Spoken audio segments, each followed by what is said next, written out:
तो प्रणाम स्टूडेंट, कैसे आप सब लोग। आशा करता हूँ अच्छे होंगे। मैं अंकित शर्मा आपका स्वागत करता हूँ आपके अपने परिवार फिजिक्स ग्रुप में, जहाँ पढ़ते हैं ग्रेजुएशन के लिए फिजिक्स, केमिस्ट्री और मैथमेटिक्स।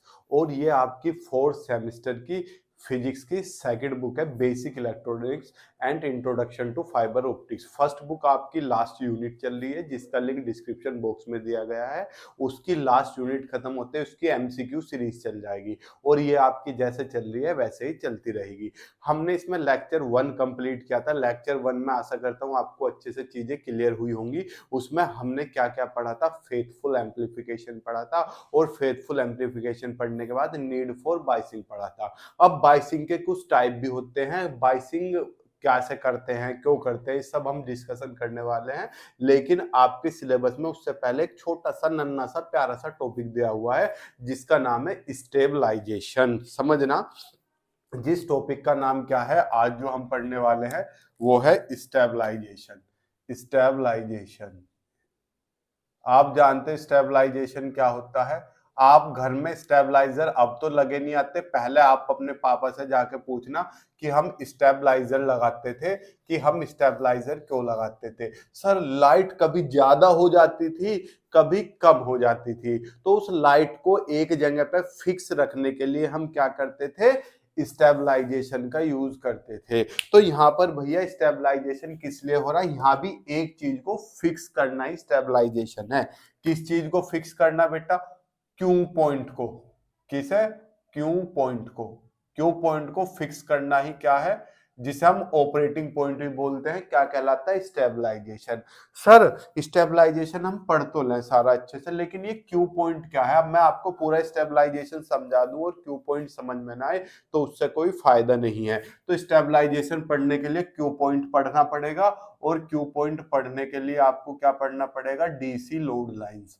डीसी लोड लाइंस पर आपके लिए अच्छा ये है, आपको ये वाला और ये वाला केवल किस पर फोकस करना है, समझने पर। किस पर, समझने पर। क्यों, क्योंकि ये आपके सिलेबस में अभी है नहीं। आपके सिलेबस में क्या है, स्टेबलाइजेशन। लेकिन अगर आपके, मैंने कहा आपके सिलेबस में छत है, छत पर पहुंचना है तो सीढ़ियां तो चढ़नी पड़ेंगी। तो अगर आपको ये समझना है तो आपको ये दोनों भी समझने होंगे। तो आज की क्लास में हम ये भी कवर कर लेंगे, ये भी कवर कर लेंगे, और ये भी कवर कर लेंगे। तो पहले हम इसे कवर करते हैं, फिर ये कवर हो जाएगा ऑटोमेटिक, और फिर ये तो कवर है ही है। इन दोनों के कवर होते ही ये आपको पता ही है। सर पता मतलब, अरे क्यू पॉइंट को एक पॉइंट पर रोक कर रखना, स्टेबल रखना ही क्या कहलाता है, स्टेबलाइजेशन। क्यू पॉइंट को स्टेबल रखना ही क्या कहलाता है, स्टेबलाइजेशन। समझ गए। तो हमें मेनली क्यू पॉइंट समझना है। तो क्यू पॉइंट समझने के लिए आपको एक पूरी पुरानी चीज पे आना पड़ेगा। किस पे, we have CE NPN transistor amplifier. हमारे पास एक common emitter NPN transistor amplifier है। ठीक है बच्चा, common emitter NPN transistor amplifier है। कॉमन इमीटर आप जानते हो, मैंने कई बार डिस्कशन किया हुआ है। जब आप पहले सेमेस्टर में थे तो हमने क्या किया, कॉमन इमीटर की फिगर ऐसे बनेगी, समझना बड़े ध्यान से। टुई टुई ऐसी तो बनती है। एनपीएन की बात करें तो एन पी एन, एरो का निशान पॉजिटिव से नेगेटिव की तरफ। ठीक, अगर हमें ये ध्यान से समझना है तो मुझे चित्र समझना पड़ेगा। अब फिगर समझने के लिए मैं क्या कर रहा हूं, ये गोला मिटा दे रहा हूं, नहीं तो ये गोला आपको कंफ्यूज करेगा। ठीक, हमें समझना है ये चीजें। अब जो मैं बता रहा हूं, आप लिखना चाहो अपनी अंडरस्टैंडिंग के लिए लिख लो, या भविष्य में आपको ट्यूशन पढ़ाना है तो आप लिख सकते हो ये चीजें, ना तो आपको कोई जरूरत है नहीं ये चीजें लिखने की। तो गोला बना लो, आप चाहो, नहीं बनाना हो मत बनाओ। मैं इसलिए नहीं बना रहा क्योंकि फिगर थोड़ी सी टिपिकल हो जाएगी अगर मैं वो बना दूंगा तो। ये आपको पता है ये क्या होता है बच्चा, इमीटर। ये क्या होता है, बेस। और ये क्या होता है, कलेक्टर। हम क्या कर रहे हैं, यहाँ आके एक बैटरी जोड़ दे रहे हैं। पहले तो एक रेजिस्टेंस जोड़ेंगे ताकि बेस पे ज्यादा इफेक्ट ना पड़े। आपको पता था एक्टिव रीजन में वर्क कराने के लिए बेस क्या होना चाहिए, फॉरवर्ड बायस। फॉरवर्ड बायस कराने के लिए पी को किससे जोड़ते हैं, पी से। ठीक है, ये जुड़ गई, हो गया। ऐसे ही यहाँ पर एक पहले रेजिस्टेंस जोड़ा, रेजिस्टेंस किस लिए जोड़ा, ताकि बैटरी से ज्यादा पोटेंशियल निकले तो ये कंट्रोल में रहे। ये क्या रखा जाता है बेटा, रिवर्स बायस। रिवर्स का मतलब एन को किससे जोड़ोगे, पॉजिटिव से, ये नेगेटिव से। ये सब आपको पता होना चाहिए था, पहले आप अच्छे से पढ़ चुके हो मेरे द्वारा ही, और मेरे द्वारा नहीं पढ़े तो किसी ना किसी के द्वारा तो आप पढ़े ही हुए होंगे। तो ये plus minus plus minus plus minus, ये तो आपको पता है। अब यहां से क्या चलती है, कलेक्टर करंट। अब कलेक्टर करंट प्लस से माइनस की तरफ चलेगी तो कलेक्टर करंट हमारी ये होगी आईसी। तो प्लस से माइनस की तरफ, यहां भी प्लस से माइनस की तरफ चलेगी रेजिस्टेंस में को। ऐसे ही यहाँ पे प्लस से माइनस की तरफ क्या चलेगी बेटा, बेस करंट चलेगी। इस बैटरी का नाम हमने क्या रख दिया, इस बैटरी का नाम रख दिया VCC। इस बैटरी का नाम क्या रख दिया, VBB, क्योंकि ये बेस की वजह से लगी हुई है, ये कलेक्टर की वजह से लगी हुई है। यहाँ पर दोनों के बीच एक पोटेंशियल भी लगा हुआ होगा। उस पोटेंशियल का नाम रख दिया मैंने कुछ, क्या, जब बैटरी है तो पोटेंशियल विभव भी होगा, मैंने नाम रख दिया VCE। सर VCE का मतलब क्या है, जो कलेक्टर और इमीटर के बीच रखा हुआ, इसीलिए मैंने बैटरी का नाम VCE नहीं रखा ताकि कंफ्यूजन ना हो। यहाँ पे क्या है बेटा, बेस और इमीटर के बीच VBE। आपको एक बहुत सही चीज आज मैं समझा दूंगा जो आप ऑपरेटिंग पॉइंट में कंफ्यूजन में रहते हो। ये देखो एक क्लोज्ड लूप है, ये लूप 1 है, ये लूप 2 है। लूप जानते हो आप, किरचॉफ ने दो नियम दिए थे, एक तो लूप रूल और एक करंट रूल। लूप रूल क्या कहता है कि किसी भी लूप में ओवरऑल जो पोटेंशियल होता है वो करंट और आपके रेजिस्टेंस की प्रोडक्ट के इक्वल होता है, या मैं आपको बताऊं ओम्स लॉ सेटिस्फाई हो जाता है। लूप क्या होती है, जैसे ये आपको मैंने दे दिए, इसमें कितनी लूप है, लूप होती है बंद जो पूरी तरह से क्लोज्ड हो। सर एक ये है ना, नहीं एक पूरी भी तो है, तो 3 लूप हैं। जंक्शन जहां 2 से ज्यादा तार मिले, ये समझ गए, ये आपको याद होना चाहिए। ये सब आपको ऑलरेडी पता होने चाहिए थे, मुझे इसीलिए शिकायत है एनईपी से, क्योंकि इन्होंने 4th सेमेस्टर में ये दे दिया। अब ये उसे याद होंगे जिसका 1st सेमेस्टर क्लियर होगा अच्छे से। क्यों, क्योंकि अब वापस से N type P type transistor वैंजिस्टर दिए नहीं, पहले ये दे दिए। पहले अगर माहौल बनाते एन टाइप देते, पी टाइप देते, फिर ट्रांजिस्टर देते, जब ये सब समझाते। अब जिसने 1st सेमेस्टर तो ऐसी धुक्के धुक्के में पास कर लिया, तो उसके लिए तो ये सब नया होगा, है ना। अब आपके लिए तो आशा करता हूँ नया नहीं है, क्योंकि मैंने बड़े अच्छे से पढ़ाया था। अगर फिर भी नया है तो मैं कमेंट बॉक्स में कह चुका हूँ, एन टाइप पी टाइप ये चीजें नहीं पता तो मुझे बता देना, मैं अच्छे से समझा दूंगा। अब मैंने क्या लिया, लूप 1 लिया, क्या, loop 1, applying Kirchhoff's loop rule in loop 1। तो ओम्स लो V बराबर IR सेटिस्फाई करना चाहिए, ठीक। VCC ऐसे घूम रहे हम, ऐसे मान लो, माइनस से प्लस, यहाँ क्या आ गया, प्लस से माइनस, तो यहाँ क्या जाएगा, माइनस। इसे क्या मान लिया, RC, तो IC RC, ओके। घूमते घूमते घूमते घूमते यहाँ आए, यहाँ भी करंट प्लस से माइनस को फ्लो हो रही है, तो ये भी प्लस से माइनस, चले हम माइनस से प्लस थे तो ये भी डायरेक्शन उल्टा हो गया। VCC हमने प्लस में लिया, जो माइनस से प्लस है, तो दूसरे प्लस से माइनस वाले माइनस में लिए जाएंगे, तो minus VCE is equal to 0। यही तो है। यहां से मैंने क्या किया, ICRC उधर पहुंचा दिया, तो VCC minus VCE equal to ICRC, यही तो हो गया। तो यहां से IC की वैल्यू क्या आ गई,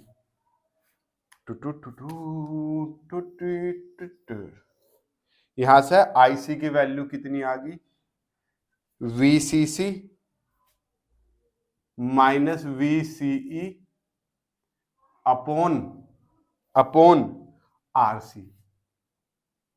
सर ये क्यों किया आपने, अभी आपको क्यू पॉइंट समझ में आ जाएगा, डीसी लोड लाइन समझ में आ जाएगी, अभी थोड़ी देर में आपको क्यू पॉइंट समझ में आ जाएगा। और जब डीसी लोड लाइन और क्यू पॉइंट समझ में आ गया तो स्टेबलाइजेशन में कुछ नहीं रखा। अब हमने कल एक वीआई कैरेक्टरिस्टिक्स पढ़ी थी, याद है कुछ, वी आई कैरेक्टरिस्टिक जब वी और आई के बीच ग्राफ खींचते हैं, ये तो वी सी ई है, ये क्या है, ये आई सी है। ठीक, ग्राफ कुछ इस तरीके से आ रहा था, याद है कुछ?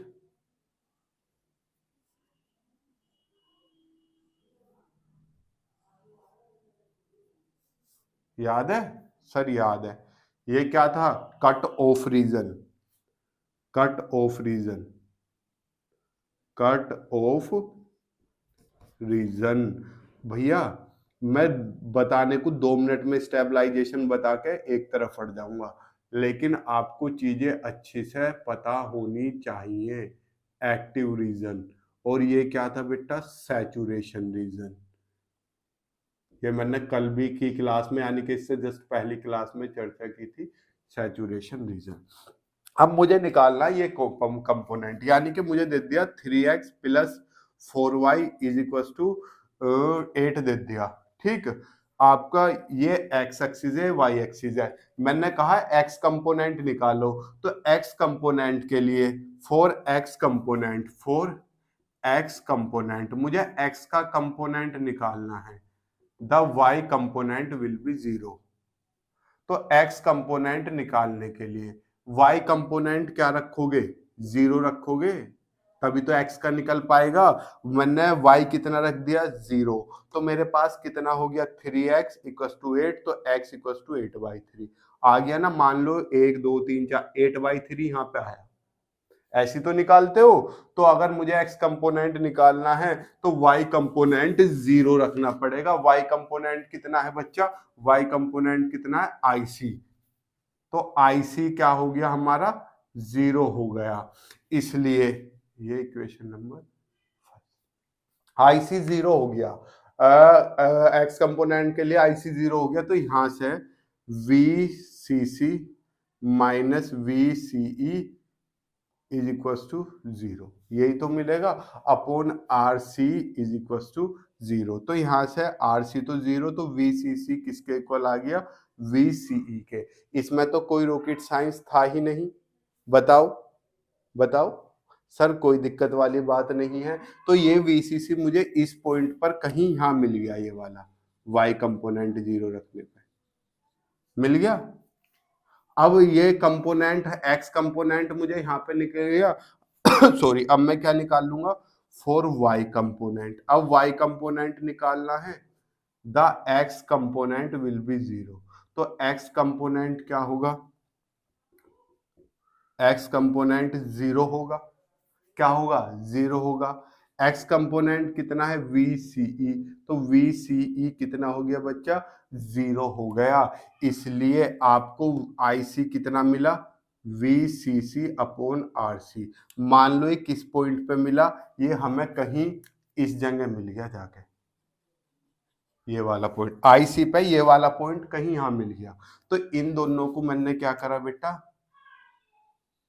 मिला दिया। तो ये मिलके जो रेखा मिली ना, ये रेखा, ये वाली,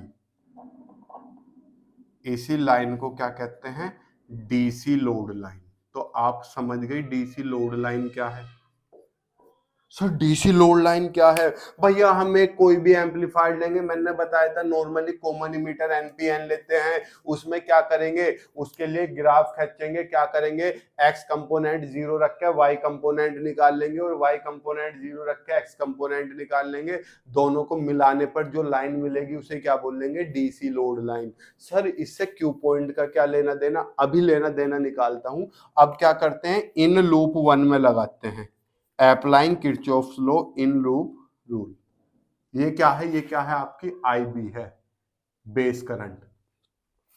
अप्लाइंग, ये सारी IB अलग अलग वैल्यू पर, applying Kirchhoff's loop rule in loop first. First में अप्लाई करने पर स्पेस है, वो इसे VBB, ये RB मान लिया, VBB माइनस IBRB, फिर घूमते घूमते ऐसा है minus VBE is equal to 0। यहां से हमने इस वाले में IC की वैल्यू निकाल ली थी, इसमें IB की निकालते हैं। तो यहां निकाल दो बच्चा, चलो यहां निकाल दो। आई बी बी उधर जाके प्लस का, तो V B B minus V B E equal to I B R B. तो यहां से आई बी की वैल्यू क्या आ गई, V B B minus V B E upon R B, ये आ गई भैया। अब ये आर बी की वैल्यू रख के मैंने कोई ग्राफ खींचा, तो मुझे ये ग्राफ यहाँ पे मिला कहीं, यहाँ पे ले लूँ, यहाँ पे ये क्या है, ये आई बी है मेरा, ये वाला। ठीक, तो यहाँ पे ये दोनों कट करा, तो जहां पर ये दोनों कट करेंगी बेटा, इसे क्या बोलते हैं, क्यू पॉइंट, क्यूसेंट। क्यूसेंट मतलब क्या होता है, शांत, शांत पॉइंट। इसे ही क्या बोलते हैं, ऑपरेटिंग पॉइंट। अब समझ गए क्यू पॉइंट क्या होता है, कैसे निकलता है। तो ये आपको बेटा याद रखने की जरूरत है, थोड़ी सी लिखो, आपकी इच्छा है, ना लिखो तो भी आपकी इच्छा है, क्योंकि पेपर में आपके स्टेबलाइजेशन है, ना तो आपके सिलेबस में अभी तक क्यू पॉइंट है, ना ही डीसी लोड लाइन है, लेकिन मैंने समझा दिया क्योंकि हमें स्टेबलाइजेशन पढ़ना था। अब स्टेबलाइजेशन क्या है भैया, ये क्यू पॉइंट है। ये क्यू पॉइंट अगर ऊपर गया तो मामला एम्पलीफायर गड़बड़ करेगा, नीचे गया तो एम्पलीफायर गड़बड़ करेगा। तो इस क्यू पॉइंट को हमें यहीं पर रोक के रखना है, यहीं पकड़ के रखना है कि तू कहीं मत जा। जब हम इसे यहीं रोक के रख लेंगे तो वही कंडीशन क्या कहलाती है, हमारी क्यूसेंट कंडीशन। और इसे यहाँ रोकना ही क्या कहलाता है, स्टेबलाइजेशन। यानी कि जो आपका क्यू है, ऑपरेटिंग पॉइंट बोल लो, इसे अपनी पॉइंट पर रोकने के लिए हम जो प्रोसीजर अपनाते हैं वो बाइसिंग है एक तरीके से, और ये यहाँ पर रोकना जो है, वो रोकना क्या कहलाता है, स्टेबलाइजेशन। अब स्टेबलाइजेशन क्लियर हो गया होगा, इसे मैं रफ कर देता हूं। अब स्टेबलाइजेशन के बारे में हम लिखते हैं चीजें। स्टेबलाइजेशन का एक फॉर्मूला डराइव करेंगे, ठीक है, चलें, चलो। अब आप हेडिंग डाल लीजिए स्टेबलाइजेशन, तो हम स्टेबलाइजेशन पढ़ेंगे और स्टेबिलिटी फैक्टर। ठीक, जैसे ही हम ये पढ़ते चलेंगे, आपकी जो फर्स्ट बुक है पर्सपेक्टिव ऑफ मॉडर्न फिजिक्स, उसमें एमसीक्यू भी स्टार्ट हो जाएंगे आपके जल्दी, क्योंकि लास्ट यूनिट चल रही है, उसमें वो खत्म होते ही फिर एमसीक्यू बचेंगे। तो हम आपसे स्टेबलाइजेशन की चर्चा करते हैं। The method to keep the, इसे मैं क्या कर देता हूं, दो पार्टीशन में डिवाइड कर देता हूं। ठीक, तो आपका यार लाइन हमेशा तिरछी ही क्यों जाती है, मुझे लगता है सीधी आ रही है और ये हो जाती है क्या, तिरछी। चलो अब जैसी भी है ठीक है। ठीक, the method to keep the, method रखने का, कीप का मतलब क्या होता है, रखना। क्या रखना, keep the operating point independent from, to keep the OPERATING operating point independent. Independent का मतलब क्या होता है, मुक्त। किससे मुक्त रखना है, इंडिपेंडेंट फ्रॉम टेम्परेचर से। क्यों सर, अब भैया टेम्परेचर बिगड़ेगा तो भैया करंट पे प्रभाव पड़ेगा और आपका क्यू पॉइंट बदलेगा। कैसे, अभी बता दूंगा। And transistors, transistor parameters is known as stabilisation. Sir हम नहीं समझे वाली बात। भैया आपने एक इक्वेशन पढ़ी है पहली क्लासों में, क्या, IC is equal to beta IB plus beta plus 1 ICBO, इस तरह से कोई इक्वेशन पढ़ी है। सर ये तो पता है, IC का मतलब क्या है, collector current, collector current, sir समझ गए। बी का, IB का मतलब क्या है, base current, base current. Sir ICBO ये होती है लीकेज करंट, क्या होती है, लीकेज करंट। चलिए सर ये भी समझ गए। मतलब जो उसमें लीक हो गई, जिसे सैचुरेशन करंट भी बोल देते थे, जो किनकी माइनॉरिटी चार्ज कैरियर की वजह से फ्लो करती थी। कुछ आया याद? एन में क्या होते थे? इलेक्ट्रॉन्स, लेकिन माइनॉरिटी कुछ होल्स भी होते थे। जब आप रिवर्स बाइसिंग करते थे तो एक नन्ही सी करंट बहती थी, उसी करंट को क्या बोलते थे? रिवर्स सैचुरेशन करंट या लीकेज करंट। और बीटा क्या है? Current gain. आपने कितना डाला, कितना लिया, उन दोनों का रेशियो, यानी कि output current upon input current, एक तरीके से क्या है? बीटा करंट गेन है। ये आपने पढ़ा है।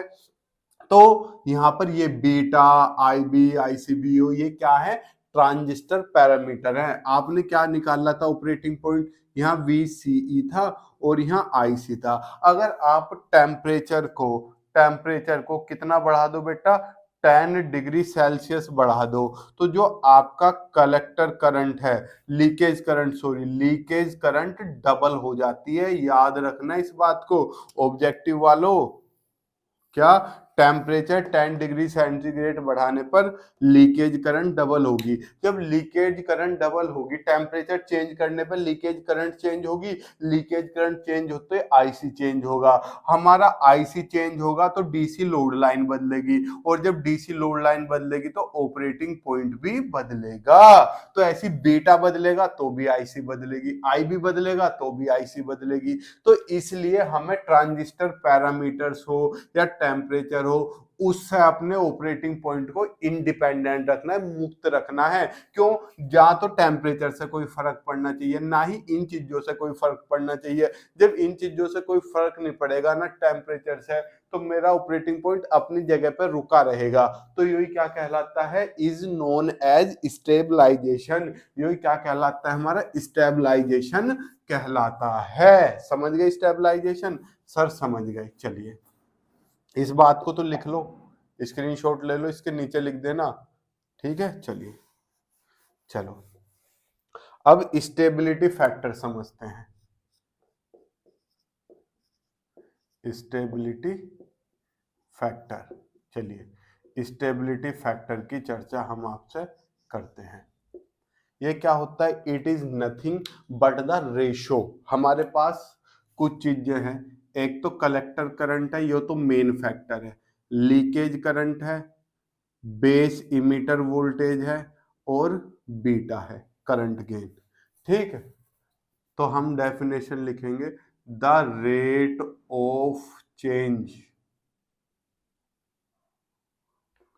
Of collector current with change in leakage current. Sir हमारी समझ में नहीं आया, अभी समझ में आ जाएगा। Leakage current keeping base emitter voltage and beta constant is known as stability factor. Is known as stability factor. Sir समझे नहीं? दैट इज स्टेबिलिटी फैक्टर को एस से रिप्रेजेंट करते हैं, the rate of change in collector current. Collector current क्या होगी? IC में rate change, यानी कि चेंज लेना है किसके साथ? With change in leakage current के साथ। और हमें क्या रखना है? VBE and beta constant. यही क्या कहलाता है? आपका स्टेबिलिटी फैक्टर। सर ये तो डेफिनेशन हमने तो कुछ और पढ़ी है बेटा, जितने मुंह उतनी बात। अलग अलग बुक में अलग अलग डेफिनेशन है। सर कैसे है? देखो एक बुक में ये लिखी हुई है, और S equals to delta IC upon delta VBE, क्या? ICBO एंड बीटा कांस्टेंट, ये लिखी हुई है। एक बुक में ये लिखी हुई है, आप लिख सकते हो क्या? The rate of change in collector current with change in base emitter voltage keeping ICBO and beta constant is known as stability factor. एक बुक में ये लिखी हुई है, stability factor is equal to delta IC upon delta beta. को इस बार क्या क्या कौन सा स्टैंड रखोगे? ये और ये। आप जो चाहो वो डेफिनेशन लिख देना, ठीक है। कोई रॉकेट साइंस वाली बात थी नहीं, मैं मेनली इस वाली को लेके चलता हूँ, आपको जोन सा मन करे वो आप इसमें लेके चल सकते हो। अब मैं इसकी जनरल इक्वेशन निकाल सकता हूँ क्या? वी नो, एक फॉर्मूला निकालना हूं मैं इसका। वी नो क्या? I C equals to beta I B plus beta plus one I C B O. यो मैंने अभी थोड़ी देर पहले बताई थी, ये इक्वेशन पहले बता रखी है, पहले नहीं पता तो अब याद रख लेना। अब मुझे क्या निकालना है? Del I C upon I C B O निकालना है। तो मैंने क्या किया? On differentiate with respect to I C, I C के रेस्पेक्ट में मैं इसका डिफरेंशियल कर दूं, इसमें कोई रॉकेट साइंस वाली बात थी नहीं, आप अच्छे से जानते हो। आई सी का डिफरेंशियल वन, बीटा क्या है? कांस्टेंट है, ऊपर भी करंट नीचे भी करंट, तो यूनिट कट जाती है, तो बीटा तो कांस्टेंट, यहाँ क्या आ गया? Del I B upon del I C. चलिए, plus beta plus one ICBO का del ICBO upon del IC. हमने पढ़ा स्टेबिलिटी फैक्टर क्या होता है? आईसी अपॉन आईसीबीओ, इसका उल्टा, तो इसका उल्टा हो गया, यानी कि ये प्लस का इधर आके माइनस का, one minus beta del I B upon del I C is equal to beta plus one into one upon S. तो मुझे एस निकालना है, तो ये सारा एक क्वांटिटी मान लू, एस तो इधर आ गया, कितना बचा उधर? बीटा प्लस वन, और यू सारा अपोन में one minus beta del I B upon del I C. ठीक, ये स्टेबिलिटी फैक्टर का एक फॉर्मूला आ गया। जब हम बाइसिंग के टाइप्स पढ़ेंगे तो इस फॉर्मूले से डायरेक्ट स्टेबिलिटी फैक्टर निकाल सकते हैं। सो डायरेक्ट कैसे? जब हम करेंगे, जब आपको देखना, इतनी सुंदर तरीके से निकाल लोगे आप। पहले इस पूरे का स्क्रीनशॉट ले लो। अब यहाँ पे आपको कुछ चीज समझने की, याद रखने की जरूरत है। जैसे इसे रफ कर दूं, स्टेबलाइजेशन भी पूरा हो गया, स्टेबिलिटी फैक्टर भी हो गया। अब जो बाइसिंग थी उसके टाइप पढ़ेंगे, जैसे फिक्स्ड बायस हो गया, तो कल की क्लास में हम फिक्स्ड बायस पढ़ेंगे, और ऐसे पढ़ेंगे आपने कभी सोचा भी नहीं होगा, बिल्कुल डिटेल में, जैसे हम सारी क्लास डिटेल में कर रहे हैं ना, ऊपर ऊपर से नहीं कर रहे, ताकि आप एमसीक्यू भी टिक कर सको, इस तरीके से हम पढ़ रहे हैं। सर, स्टेबिलिटी फैक्टर और स्टेबलाइजेशन एक दूसरे के उल्टे होते हैं, याद रख के चलना। बस इस तरीके से कॉपी पे नोट बना के, कॉपी का मत्था होता है ना सबसे ऊपर, ये बात लिख दो।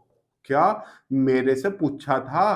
किसमें पूछा था बेटा? वाइवा में, प्रैक्टिकल के वाइवा में। क्या पूछा था? कि हमारे पास तीन एम्पलीफायर हैं, तीन कुछ भी है, उनके स्टेबिलिटी फैक्टर है। स्टेबिलिटी फैक्टर क्या क्या है? स्टेबिलिटी फैक्टर, एक का ए है, एक का बी है, और एक का सी है। गिवन ये दे दिया हमें कि ए से बड़ा बी है और बी से बड़ा सी है। ये बताओ स्टेबलाइजेशन किसका अच्छा होगा? मेरे दिमाग में क्या उल्लू के बच्चे भी आ रहे थे। मैंने क्या सोचा, स्टेबलाइजेशन और स्टेबिलिटी दोनों सेम ही चीज हैं, दोनों एक दूसरे से, जिसका स्टेबिलिटी फैक्टर ज्यादा उसका स्टेबलाइजेशन ज्यादा। ना ना मुन्ना ना, दोनों उल्टे हैं। जिसका स्टेबिलिटी फैक्टर सबसे कम होगा उसका स्टेबलाइजेशन ज्यादा होगा। तो स्टेबलाइजेशन किसका ज्यादा होगा? ए का। समझ गए?